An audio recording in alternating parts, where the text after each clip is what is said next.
Hello friends, Jio crack SLST সিরিজের আরো একটি নতুন ভিডিওতে আপনাদের স্বাগত। তো আজকে আমাদের ভিডিওর বিষয় হলো previous year question paper SLST geography 2016 এর যে 9-10 সেকশনের প্রশ্ন হয়েছিল তার 55টি প্রশ্ন নিয়ে আজকে আমরা আলোচনা করব। আমরা শুধু অ্যান্সার দেখব না, অ্যান্সারের এক্সপ্লেনেশনটা কি আছে সেটাও কিন্তু আমরা দেখে নেব। তো আর দেরি না করে চলুন শুরু করা যাক ভিডিওটি। আর চ্যানেলে যারা নতুন আছেন অবশ্যই চ্যানেলটিকে সাবস্ক্রাইব করবেন। পৃথিবীর প্রথম প্রশ্ন, পৃথিবীর ভূত্বকের গভীরতা। হ্যাঁ, এটা আহ, সঠিক উত্তর হচ্ছে অপশন এ 5 থেকে 60 কিলোমিটার। আচ্ছা, এই সঠিক উত্তরটা আমরা একটু দেখে নিই।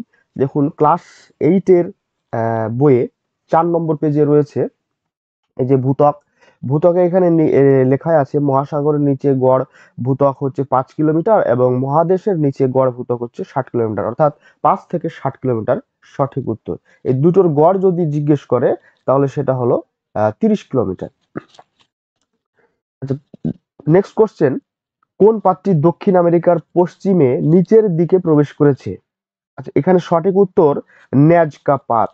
এবার এক্সপ্লানেশনটা আমরা দেখে নিই। এটাও ক্লাস 8-এর বইয়ের 8 নম্বর পেজে রয়েছে। দেখুন, এই যে দক্ষিণ আমেরিকা, এই দক্ষিণ আমেরিকাটা রয়েছে দক্ষিণ আমেরিকা পাতের উপর। এই দক্ষিণ আমেরিকা বাম দিকে, হ্যাঁ, প্রশ্নতে ছিল কিন্তু পশ্চিম দিকে, অর্থাৎ এই যে এটা পশ্চিম দিক, পশ্চিম দিকে কিন্তু রয়েছে নাজকা পাত।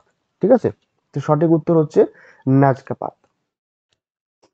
এরপর দেখুন, হাওয়াই দ্বীপটি গড়ে উঠেছে কোথায়? অভিসারী পাতসীমানায়, প্রতিসারী পাতসীমানায়, ট্রান্সফর্ম চ্যুতি সীমানায়, নিরপেক্ষ অঞ্চলে। আচ্ছা, এখানে একটা বলে দিই, হাওয়াই কিন্তু ইন্ট্রাপ্লেট ভলক্যানো থেকে উৎপন্ন হয়েছে। ইন্ট্রাপ্লেট ভলক্যানো, যার অর্থ হলো কোনো একটি পাতের মধ্যবর্তী কোনো স্থানে যে হটস্পট তৈরি হয়, ঠিক আছে, হটস্পট, এই সেই হটস্পট থেকে প্লিউমের মাধ্যমে বা ম্যাগমা চেম্বার যেখানে যদি জমে যায়, সেই প্লিউম থেকে যখন কোনো ভলক্যানো সৃষ্টি হয় তখন সেই ভলক্যানোকে আমরা বলি ইন্ট্রাপ্লেট ভলক্যানো, অর্থাৎ পাতের মধ্যবর্তী কোনো স্থানে হবে। কিন্তু এই ভলক্যানো প্লেট টেকটনিকের সঙ্গে বা প্লেট মুভমেন্টের সঙ্গে সম্পর্কিত নয়। সম্পর্কিত এইভাবে যে এই ভলক্যানো সর্বদা প্লেটের মোশনকে সিগনিফাই করে, অর্থাৎ প্লেট যে চলমান সেটা এটা প্রমাণ করে। যেমন কোন একটা সময় এখানে হলো, তারপর প্লেট যদি এইদিকে চলমান হয়, পরবর্তী সময় এখানে ভূমিকম্প হবে, তার পরবর্তী সময় এইভাবে আবার আমরা একটা চেন রিয়াকশন মানে চেন ভলক্যানো আমরা দেখতে পাবো। তো হাওয়াই দ্বীপটি আমাদের কিন্তু এই ইন্ট্রাপ্লেট ভলক্যানো, যেটা প্রশান্ত মহাসাগর ও প্রাতের মাঝখানে রয়েছে। তো এখানে পাত সীমানার সঙ্গে তার কোনো সম্পর্ক নেই, যদিও এবার এসএসসি একটা প্রশ্ন নিয়েছিল অভিসারী পাত সীমানায়। হ্যাঁ, তবু আমরা সঠিক উত্তরটি জানার চেষ্টা করব যে আসলেই সঠিক উত্তর হাওয়াই দ্বীপটি ইন্ট্রাপ্লেট বা পাতের মধ্যবর্তী স্থানে হটস্পটের মাধ্যমে সৃষ্ট একটি দ্বীপ, আগ্নেয় দ্বীপ। আহ, তো সঠিক উত্তর হবে ইন্ট্রাপ্লেট ভলক্যানো। তারপরে অফিওলাইট স্যুট কি? অফিওলাইট স্যুট হচ্ছে একটা সামুদ্রিক সঞ্চয়, যেটা মহাদেশের উপরে প্রতিস্থাপিত মহাসাগরীয় ভূত্বকের অংশ। এটা অপশন এ সঠিক উত্তর। নম্বর 5, রূপান্তর সাধন প্রক্রিয়ায় শিলার উপাদানের আকারের পরিবর্তনকে কি বলে? শিলার যখন রূপান্তরিত হয় তখন শিলা কিন্তু কেলাসিত হয়, তখন এই প্রক্রিয়াকে আমরা পুনর্কেলাসন বলতে পারি। ঠিক আছে, সঠিক উত্তর হচ্ছে অপশন সি, পুনর্কেলাসন। এটা আমাদের ক্লাস 8-এর বইয়ে আছে 23 নম্বর পাতায়। দেখুন যে রূপান্তর শিলার বিশেষত্ব, এখানে আপনারা 3 নম্বর পয়েন্টটা দেখুন যে আগ্নেয় শিলা রূপান্তরিত হলে তা আগের তুলনায় আরো মসৃণ হয়, চকচকে হয় বা কেলাসিত হয়। এই যে কেলাসায়ন হচ্ছে, এটাই হচ্ছে রূপান্তরায়ন প্রক্রিয়ার বৈশিষ্ট্য। এরপর আমরা 6 নম্বর প্রশ্ন দেখে নিই।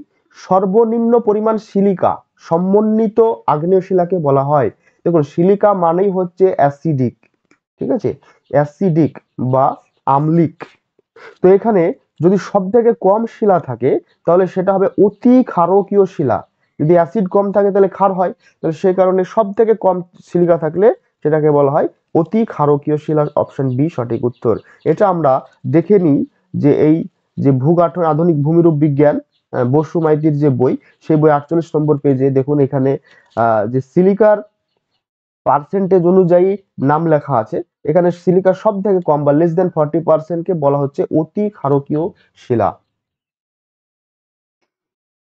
এরপর দেখুন গুটেনবার্গ বিযুক্তি রেখা যে দুটি স্তরকে পৃথক করে, হ্যাঁ সেটা হলো গুরুমণ্ডল এবং কেন্দ্রমণ্ডল, এই দুটো রেখাকে পৃথক করে। আচ্ছা, ভূত্বক এবং গুরুমণ্ডল এই রেখাকে পৃথক করে কি মোহরভিষিক, ঠিক আছে, মোহরভিষিক।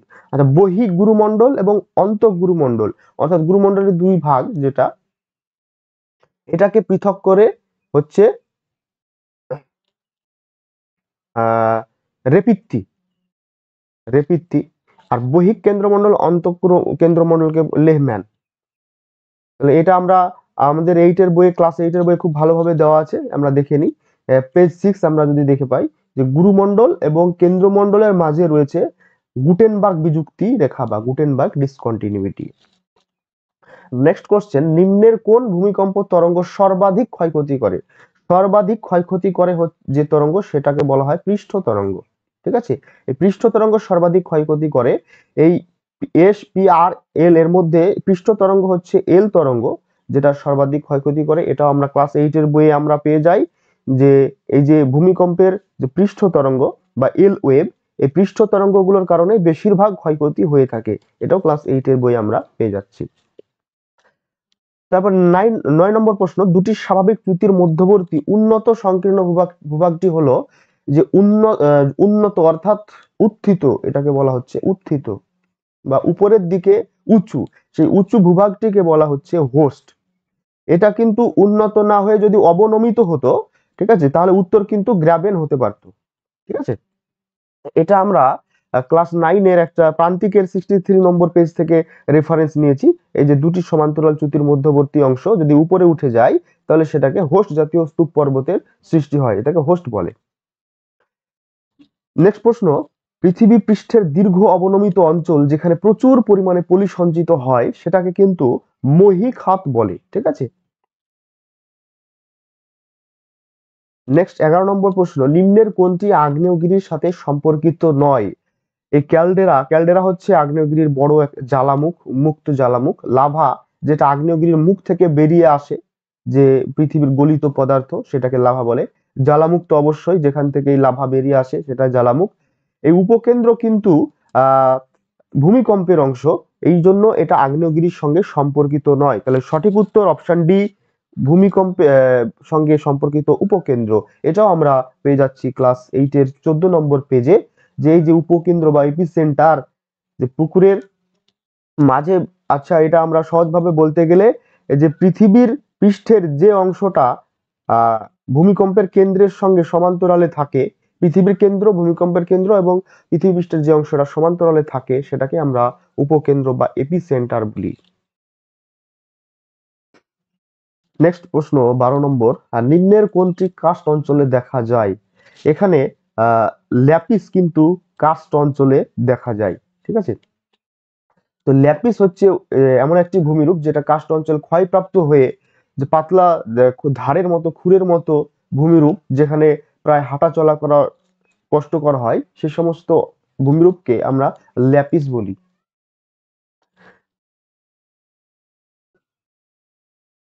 13 নম্বর প্রশ্ন, মূল ভূখণ্ডের সঙ্গে দ্বীপের সংযোগকারী বালি বাঁধটিকে বলা হয় ট্রম্বলো। যখন কোনো একটা সমুদ্রের উপকূল আর এরকম দ্বীপ, এর সঙ্গে যখন একটা বাঁধ এরকম ভাবে সংযুক্ত করে, বালির বাঁধ, এইটাকে বলা হয় আমরা ট্রম্বলো বলি, ঠিক আছে। এইটা ট্রম্বলো। তাহলে সঠিক উত্তর অপশন সি, ট্রম্বলো।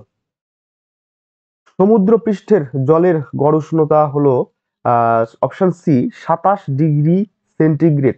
এটা আমরা ফিজিক্যাল জিওগ্রাফি সাবিন্দ্রা সিং এর 353 নম্বর পৃষ্ঠা থেকে নিয়েছি, যে on an average the temperature of the surface water of the ocean is 26.7 degree C.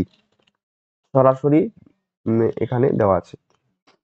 ক্রমাগত উত্থানকারী পর্বতশ্রেণীর ক্ষয়জাত পদার্থকে বলা হয় অপশন এ মোলেস। 16 নম্বর প্রশ্ন, পৃথিবীর মধ্যে কোথায় শক্তির মুক্তি ঘটলে ভূমিকম্প ঘটে? অর্থাৎ এইখানে অন্তঃকেন্দ্রমণ্ডল পৃথিবী অনেক গভীরে রয়েছে, এখান থেকে শক্তির মুক্তি ঘটা প্রায় অসম্ভব। ভূত্বক এবং ম্যান্টেলের সীমানা, না এটা নয়, ম্যান্টেলের উপর স্তর বা যেটা অ্যাস্থেনোস্ফিয়ারের স্তর, সেটা কিন্তু শক্তির মানে প্রাণকেন্দ্র, সেখানে শক্তি কিন্তু সঞ্চিত থাকে। কারণ আমরা আপার ম্যান্টেলীয় স্রোত যেটা বলি সেখানে কিন্তু শক্তি থাকে। সেই ম্যান্টেলের উপর স্তর থেকে যদি শক্তির মুক্তি ঘটে তবে ভূমিকম্প কিন্তু হয়। চাচন তল বা ইচ প্লেন হলো আবহবিকারের ফলে যে আবহবিকারের পদার্থগুলো অপসারিত হয়ে যে প্লেন বা সমতল ভূমির সৃষ্টি হয়, সেই সমতলকে আমরা ইচ প্লেন বলি। তাহলে এটা আবহবিকারের প্রক্রিয়ার দ্বারা সৃষ্ট ভূমিরূপ। ইয়াজু রিভার দেখা যায় কিন্তু এই যে প্লাবন ভূমিতে, প্লাবন বা ফ্লাড প্লেনের মধ্যে যখন আমরা মূল নদীর সমান্তরালে কোনো ছোট নদী দেখি যেটা প্লাবন ভূমিতে প্রবাহিত হয়, সেই নদীকে আমরা বলি ইয়াজু নদী। নিভেশন একটা হচ্ছে ক্ষয় প্রক্রিয়া। এই ক্ষয় প্রক্রিয়াটা বরফ সমৃদ্ধ অঞ্চলে দেখা যায়, অর্থাৎ এটাই সঠিক উত্তর তুষারের দ্বারা ক্ষয়। ড্রিপ স্টোন হলো এটা কাস্ট গুহা বা চুনাপাথর গুহায় সৃষ্ট কিছু ভূমিরূপ, সেগুলোকে আমরা ড্রিপ স্টোন বলি। তাহলে সঠিক উত্তর অপশন ডি, চুনাপাথর গুহায়। ভারত মহাসাগরের লবণতা, ভারত মহাসাগরের লবণতা হচ্ছে স্বাভাবিক লবণতা, অর্থাৎ 35%। এখানে আরো একটি শূন্য নিচে বসতো, অর্থাৎ 1 কিলোগ্রাম জলে 35 গ্রাম লবণ থাকে ভারত মহাসাগরে। ত্রিকোষীয় দ্রাঘিমা অনুগামী বায়ু অর্থাৎ ট্রাইসেলুলার মেরিডিওনাল সার্কুলেশন মডেল এর প্রবক্তা ছিলেন পল ম্যান। ঠিক আছে, এর অংশ হচ্ছে একটা হ্যাডলি সেল। এই অংশটির প্রবক্তা হ্যাডলি, কিন্তু পুরো এই যে মডেল ট্রাইসেলুলার মডেল তার প্রবক্তা হলেন পলম্যান। রসবি হলো যে জেট স্ট্রিমের সাইনিউসয়েডাল অর্থাৎ সাপের মতো আকৃতির যে পথ, সেই পথটি আবিষ্কার করেছিলেন রসবি, এই জন্য এই পথকে বলা হয় রসবি ওয়েভ। বাইস ব্যালট হচ্ছে বায়ুপ্রবাহের অভিমুখের সঙ্গে বায়ুপ্রবাহের চাপের সম্পর্ক দেখিয়েছিলেন বাইস ব্যালট। খামসিন হলো একটি লোকাল উইন্ড বা স্থানীয় বায়ু। এই স্থানীয় বায়ুটা উত্তর আফ্রিকায় দেখা যায়। উত্তর আফ্রিকায় মানেই নিরক্ষীয় অঞ্চল, যেখানে খুব উষ্ণ এবং শুষ্ক বায়ুপ্রবাহ, সাহারা মরুভূমি অঞ্চল রয়েছে। তাহলে আমরা এই উত্তর আফ্রিকার বায়ুকে আমরা বলতে পারি খুব উষ্ণ ও শুষ্ক বায়ুপ্রবাহ, অর্থাৎ সঠিক উত্তর অপশন এ।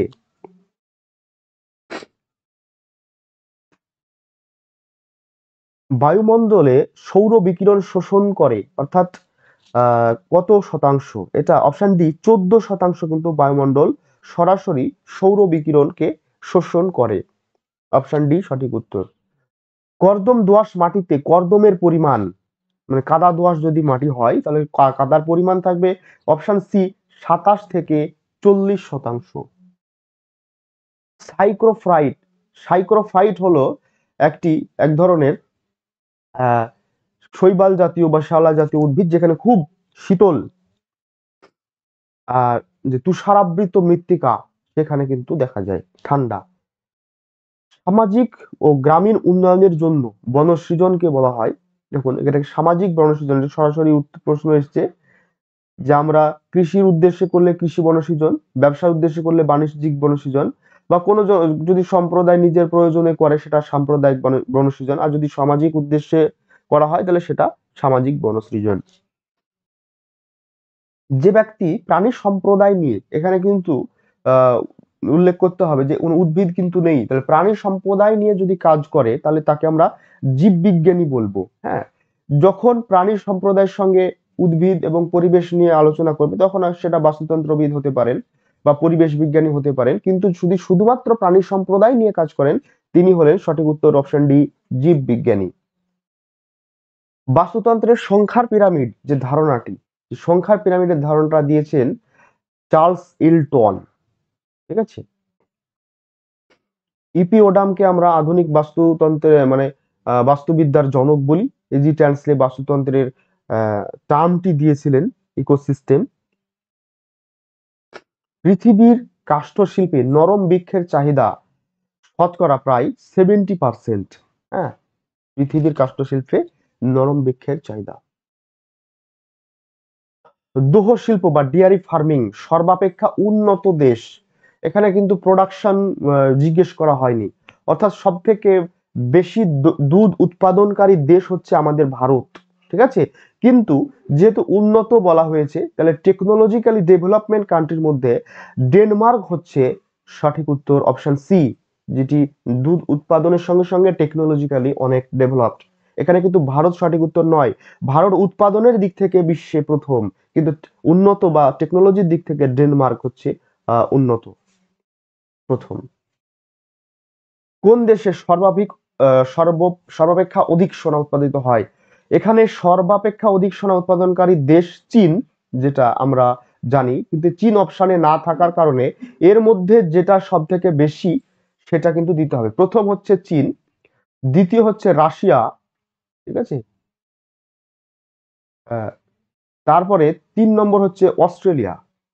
তো এখানে আমরা যেহেতু প্রথম দুজন অনুপস্থিত, সেই কারণে আমরা কিন্তু 3 নম্বর অস্ট্রেলিয়া সঠিক উত্তর হবে, অর্থাৎ অপশন ডি, অস্ট্রেলিয়া সঠিক উত্তর।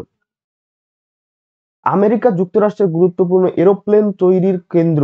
আমেরিকা যুক্তরাষ্ট্র সাধারণত বোয়িং জাহাজ তৈরি করে। এই বোয়িং জাহাজ বিশ্বের সব দেশেই প্রচলিত রয়েছে। তার সঙ্গে এটি রয়েছে লস অ্যাঞ্জেলেস, যেখানে কিছুদিন আগেই কিন্তু ফরেস্ট ফায়ার বা দাবানল হয়েছে। আচ্ছা, ডেট্রয়েট হচ্ছে মোটর নির্মাণ শিল্পের জন্য বিখ্যাত আমেরিকার। যে এই বোয়িং ছাড়াও এয়ারবাস বলে আরেকটা বিখ্যাত কোম্পানি আছে। এই এয়ারবাস কোম্পানি কিন্তু ফ্রান্সে অবস্থিত। 34, বয়স ও লিঙ্গ ভিত্তিক নারী পুরুষের অনুপাত সূচক পিরামিড থেকে আমরা জানতে পারি, অপশন বি, নারী পুরুষ বয়সের গঠন বিন্যাস। হুম। নেক্সট প্রশ্ন, কোন উন্নত অঞ্চল থেকে অনুন্নত অঞ্চলে পরিব্রাজনকে আমরা কি বলি? আমরা সচরাচর পরিব্রাজন হিসাবে যা জানি যে অনুন্নত থেকে উন্নততে যায়, কিন্তু যখন কোনো সিটি এরিয়া বা উন্নত অঞ্চল সেখান থেকে ভিলেজ এরিয়াতে বা সিটি থেকে ভিলেজে যখন পরিব্রাজন হবে, সেটাকে আমরা বলি বিপরীত পরিব্রাজন, ঠিক আছে। পূর্ব হিমালয়ের প্রস্থ আমরা জানি যে আহ পশ্চিম হিমালয় প্রায় 400 কিলোমিটার হচ্ছে প্রশস্ত, আর পূর্ব হিমালয় 150 থেকে 250 কিলোমিটার কিন্তু প্রশস্ত। তো এখানে সঠিক উত্তর অপশন এ, 250 কিলোমিটার। ভারতের উচ্চ গাঙ্গেয় সমভূমি ভুর হলো এক প্রকার, ভুর কিন্তু বায়ুবাহিত দ্বারা পলি সঞ্চিত বালির তরঙ্গায়িত ভূমি, অর্থাৎ এটি লোয়েস সমভূমি আমরা বলতে পারি। যে উত্তর পশ্চিম চীনে যে লোয়েস আছে, এই লোয়েসের একই রকম বৈশিষ্ট্য, যেটি বায়ু প্রবাহিত হয়েছে গভীর মরুভূমি থেকে, এটাও কিন্তু বায়ুবাহিত আহ সঞ্চিত বালির যে তরঙ্গায়িত ভূমি, সেটাই হচ্ছে ভুর। স্টিল অথরিটি অফ ইন্ডিয়া, এসএআইএল, এটা বিখ্যাত স্টিল প্ল্যান্ট ইন্ডিয়ার, যেটি প্রতিষ্ঠা হয়েছে অপশন সি, 1973 সালে। মেত্তুর জলবিদ্যুৎ কেন্দ্র কোন রাজ্যে অবস্থিত? মেত্তুর জলবিদ্যুৎ কেন্দ্র এটা তামিলনাড়ু রাজ্যে কিন্তু রয়েছে।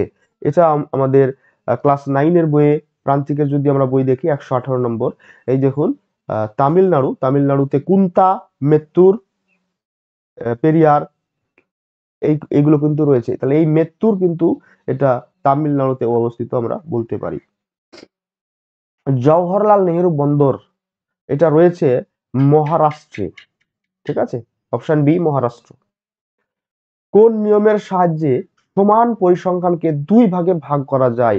অর্থাৎ এখানে কোনো হিসেব না করেই অবস্থানগতভাবে আমরা যখন একটা পরিসংখ্যানকে 2 ভাগে ভাগ করি, তখন সেটা একমাত্র সম্ভব মধ্যমা বা মিডিয়ানের মাধ্যমে, যেখানে কোনো হিসেব না করেই পরিসংখ্যানকে 2 ভাগে ভাগ করা হয়। এটা আশিস সরকারের 140 নম্বর পেজে কিন্তু রয়েছে, যে median is defined as that value which divides the distribution exactly in two equal half, অর্থাৎ দুটো সমান ভাগে ভাগ করা হয়।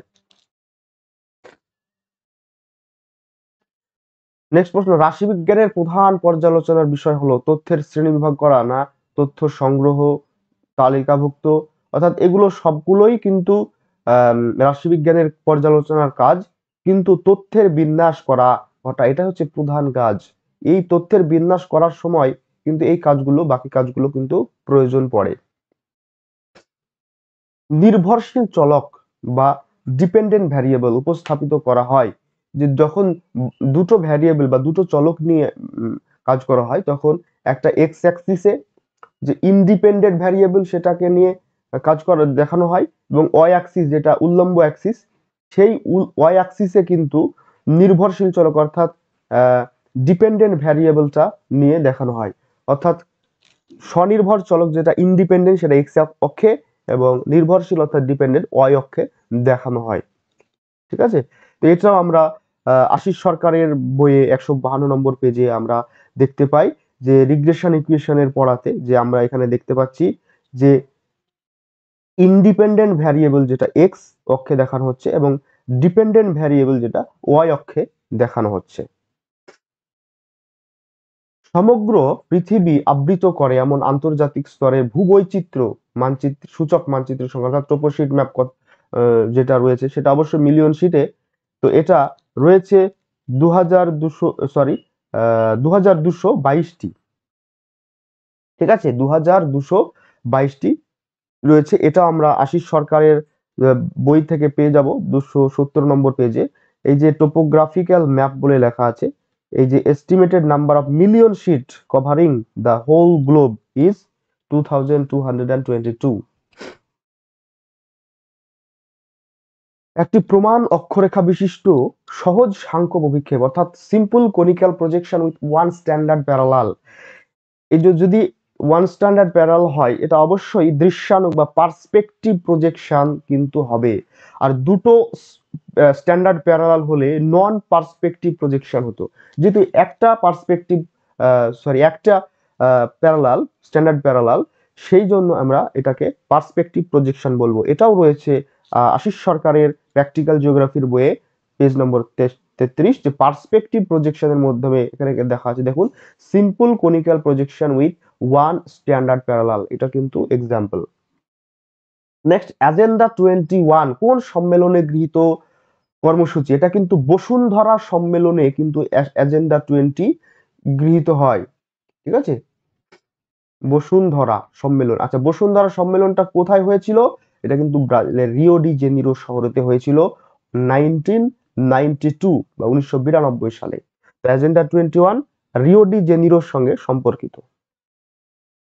নেক্সট প্রশ্ন, 1:50,000 সংখ্যাসূচক মানচিত্রটিকে যদি 3 বার ছোট করা হয়, এখানে কিন্তু মানচিত্র ছোট করার কথা আছে, যেটা আমরা ইংলিশ ভার্সনের প্রশ্নটা দেখেছি সেখানে আরএফ ছোট করার কথা রয়েছে। আচ্ছা, ধরে নিলাম এটা আরএফ ছোট করার কথা বলা হয়েছে, তাহলে ক্ষুদ্র মানচিত্রের কোন ভগ্নাংশটি সঠিক হবে?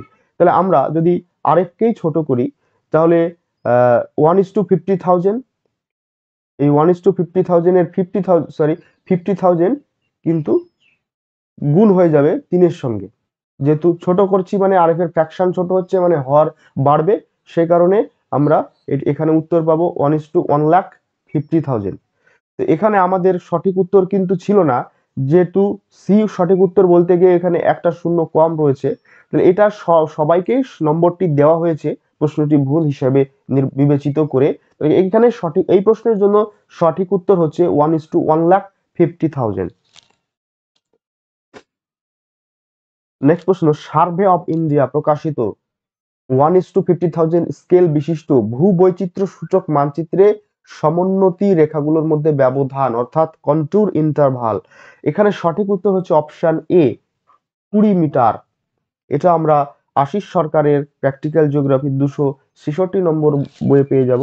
এই যে 1:50,000 স্কেল, এর কন্ট্যুর ইন্টারভাল হচ্ছে এইটা 20 মিটার।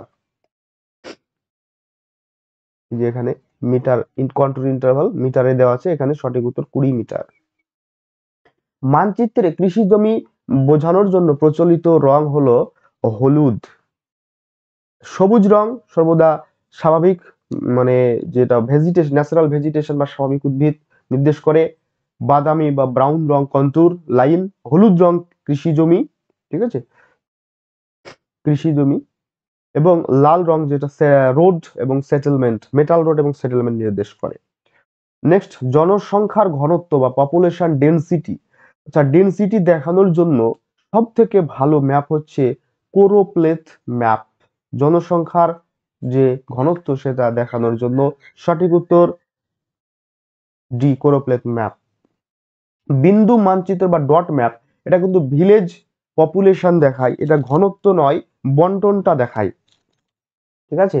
ফ্লো ম্যাপ তো যে কোনো চলমান বস্তুকে দেখায়, যেমন নদীর জল হতে পারে, ট্রাফিক হতে পারে, ট্রান্সপোর্ট হতে পারে, গুডস হতে পারে, এই সমস্ত বিষয়গুলো দেখায়। আইসোপ্লেথ হচ্ছে সমমান রেখা, যেটি সমমান যুক্ত অঞ্চলকে যুক্ত করে যে রেখা পাওয়া যায় সেটার উপর জোনেশন করে যে ম্যাপ করা হয় সেটা আইসোপ্লেথ ম্যাপ। আচ্ছা, এটাও আশিস সরকারের বই আমরা পেয়ে যাব 199। এখানে দেখুন কোরোপ্লেথ ম্যাপ লেখা আছে। এখানে পপুলেশন ডেনসিটি ম্যাপ কি বলা হয়, মানে কোরোপ্লেথ ম্যাপকে, যেখানে পপুলেশন ডেনসিটি খুব ভালোভাবে দেখানো যায়। যে অভিক্ষেপে লক্সোড্রোম সরল রেখায় দেখানো হয় তাকে কি বলে? এটা সঠিক উত্তর বি, মার্কেটর প্রজেকশন। আচ্ছা, লক্সোড্রোম কি আমরা একটু জেনে নিই। লক্সোড্রোম হলো মানচিত্রের উপর অঙ্কিত এমন একটি রেখা যা একই কোণে সমস্ত দ্রাঘিমা রেখাকে ছেদ করে। সেই সমস্ত আমরা সেই রেখাকে আমরা লক্সোড্রোম বলি। আমরা জানি মার্কেটর প্রজেকশনে যে দ্রাঘিমা রেখাগুলো সরল রেখায় হয়, তাই একটি সরল রেখা যদি কৌণিকভাবে অঙ্কিত হয় তাহলে এটা একই কোণের সমস্ত দ্রাঘিমা রেখাকে কিন্তু ছেদ করবে একই কোণে, সেজন্য এখানে লক্সোড্রোম কিন্তু সরল রেখায় হয়। আচ্ছা, লক্সোড্রোম নোমোনিক প্রজেকশনে কিন্তু এই লক্সোড্রোম বক্র রেখা হয়। ঠিক আছে, বক্র রেখা হয়। নেক্সট, এই যে আমরা আশিস সরকারের 35 নম্বর পেজে আমরা দেখে নিই যে ইন নোমোনিক প্রজেকশন, হ্যাঁ, orthodrome is straight line, or loxodrome is curved, but Mercator projection loxodrome is straight line। ঠিক আছে, in Mercator projection loxodrome is straight line R orthodrome is curved। তো এখানে থেকে আমরা বুঝতে যাচ্ছি Mercator প্রজেকশনে লক্সোড্রোমটি সরল রেখায় হবে। তারপর 52 নম্বর প্রশ্ন, নিম্নের কোন রাজ্যে দীর্ঘতম উপকূল রেখা রয়েছে? সব থেকে দীর্ঘতম উপকূল রেখা রয়েছে গুজরাট রাজ্যে। ঠিক আছে, এই যে আমাদের এইরকম করে আহ এই যে অঞ্চলটা এখান থেকে এই পর্যন্ত যে উপকূল রেখা সেটা গুজরাটে কিন্তু বেশি রয়েছে। উত্তর পশ্চিম ভারতের শীতকালীন বৃষ্টিপাতের কারণ, যে শীতকালে আমরা ভারতে বৃষ্টিপাত হয় না জানি, কিন্তু উত্তর পশ্চিম ভারতে একটা পশ্চিমী ঝঞ্ঝা বা পশ্চিমী ঝামেলা, ওয়েস্টার্ন ডিস্টারবেন্সের কারণে কিন্তু বৃষ্টিপাত হয়ে থাকে। এটাও কিন্তু আমরা ক্লাস 8 এর বইয়ে 55 নম্বর প্রশ্নে দেখে যাই যে পশ্চিম ঝঞ্ঝার কারণে উত্তর পশ্চিম ভারতে পাকিস্তানের কিছু অংশে তুষারপাত বা বৃষ্টিপাত হয়। আচ্ছা, যোজিত জনসংখ্যা অর্থাৎ কিউমুলেটিভ যখন আমরা ফ্রিকোয়েন্সি দেখব, যখন কিউমুলেটিভ কথাটা আসবে তখন সেটাকে কিন্তু দেখাতে হবে অজীব রেখার মাধ্যমে। ঠিক আছে, অজাইব বা অজীব রেখার মাধ্যমে। তো এটা আমরা আশিস সরকারের বই 136 নম্বর পেজে আমরা পেয়ে যাব। ঠিক আছে, তো এটা স্ট্রেট লাইন মোর দেন, এইখানে যেমন লেখা আছে কিউমুলেটিভ ফ্রিকোয়েন্সি গ্রাফ আর কল্ড অজাইব। ঠিক আছে, কিউমুলেটিভ ফ্রিকোয়েন্সি গ্রাফকে আমরা অজাইব বলছি। এবং 55 নম্বর প্রশ্ন, শেষ প্রশ্ন, দুটি চলকের মধ্যে অর্থাৎ বাই ভ্যারিয়েট, যখন আমরা বলছি দুটি চলক মানে বাই ভ্যারিয়েট অ্যানালাইসিস। ঠিক আছে, এই বাই ভ্যারিয়েট অ্যানালাইসিস যখন আমরা করব সেটা কিন্তু সহসম্পর্ক বা কোরিলেশন এর মাধ্যমে কিন্তু করতে হবে। ঠিক আছে, তো কোরিলেশন ছাড়াও আরো অনেক পদ্ধতি রয়েছে। এটাও আশিস সরকারের বই আমরা 157 নম্বর পেজে দেখে নাও যে কোরিলেশন সাধারণত দুজন ব্যক্তির তত্ত্ব অনুসারে করা হয়। পিয়ারম্যানস কোরিলেশন বা এটা প্রোডাক্ট মুভমেন্ট কোরিলেশন বলা হয়। আর আরেকটা র্যাঙ্ক কোরিলেশন রয়েছে, এটা পিয়ারসন্স। এটা এখানে লেখা আছে যে রিলেশনশিপ বিটুইন টু ভ্যারিয়েবল অর্থাৎ দুটো চলকের মধ্যে যখন আমরা সম্পর্ক দেখাবো সেটা কিন্তু কোরিলেশন হয়ে যাবে। তো এই ছিল আজকের 55টি প্রশ্ন। আপনারা চ্যানেলে যারা নতুন অবশ্যই আমাদেরকে চ্যানেলটিকে সাবস্ক্রাইব করবেন এবং আমাদের হোয়াটসঅ্যাপ ডেসক্রিপশনে দেওয়া টেলিগ্রাম গ্রুপে আপনারা জয়েন হতে পারেন এবং হোয়াটসঅ্যাপ গ্রুপেও কিন্তু আপনারা জয়েন হতে পারেন। আমাদের নেক্সট ভিডিওটি আমরা করব 11-12 এর previous year question SLST 2000 geography 2016 নিয়ে, তো তারও এক্সপ্লানেশন আমরা দেখাবো। তো অবশ্যই আমাদের চ্যানেলটিকে সাবস্ক্রাইব করবেন। ভালো থাকবেন, সুস্থ থাকবেন। ধন্যবাদ।